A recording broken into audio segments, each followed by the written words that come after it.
Welcome everybody to my presidential campaign 2020 for the RACGP President. My name is Dr. Karen Price and I'm here to tell you a bit about myself and about my campaign. So in terms of my experience, I've been an educator, I've been a community GP for over 3 decades, I've been a practice owner, I've worked in a corporate, I've done some research in my PhD, and I'm now a subcontractor in a beautiful doctor-owned clinic in Hyatt in Melbourne. And so a little bit about who I am. I'm also been involved in the Victorian RACGP for many years on various committees, and I'm currently Deputy Chair there. So my best qualities for the job is that I'm a strong and articulate communicator. I've been involved in developing lots of programs within the RACGP in mentorship and in leadership.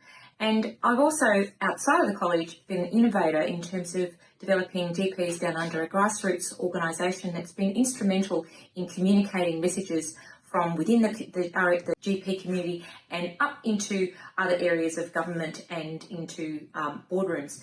So I would really love for you to give me your vote and to get your colleagues to vote for me, so that we can take, with 35,000 votes, because that's what I'm aiming for, we could really make a change with 35,000 GPs. If I take that kind of number with me into the advocacy halls, then we're really going to be able to say that we care about general practice, we care about our patients, and we're serious about making sure we have genuine reform.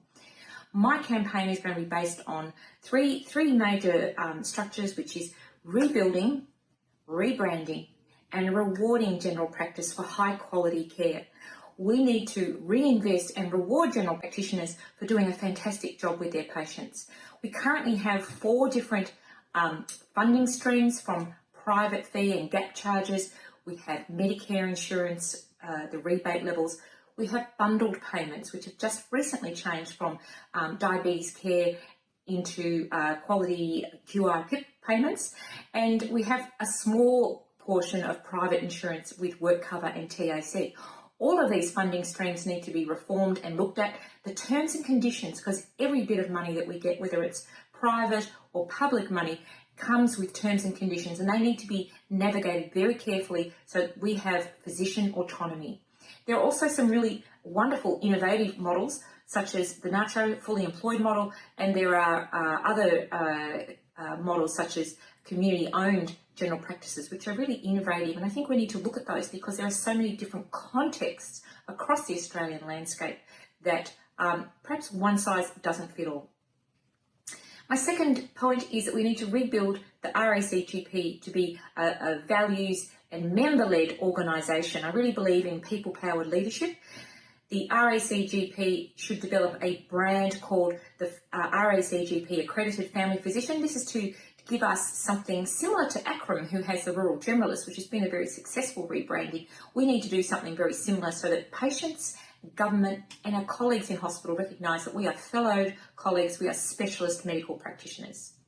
The third point is that we need to create some RACGP networks, and that's to develop our community collegiality and education hubs within a community that is well known in the context in which we work. So the demise of the divisions of general practice really left us without any place to congregate. It also allows us to have some interprofessional collaboration so that we've got local podiatrists, local nurses, local people who know our communities and know our patients, so that we can share and respond to the very specific needs of that community, which will be varied across this great nation. The other thing that I would like to bring in terms of my campaign is to rebuild a national voice for general practice. So I would like to develop the National Council of Primary Care Doctors. This is a rehabilitation of the United General Practice Association, which was Chris Mitchell's initiative when he was RACGP President. This is an essential tool for our advocacy. And that means that the AMA, the ACRM, GPRA, GPSA, RDAA, NACHO and patients' voices are involved in advocating for the very wicked problems of general practice care. We need to reinvigorate patient-centred care and continue the quality and standards the RACGP are known for and make that a recognisable brand. We also need to, my role would be to reunite and re-energise the RACGP board to focus back on mission and values for members. Thank you very much. It's all on my website, karenprice.com.au.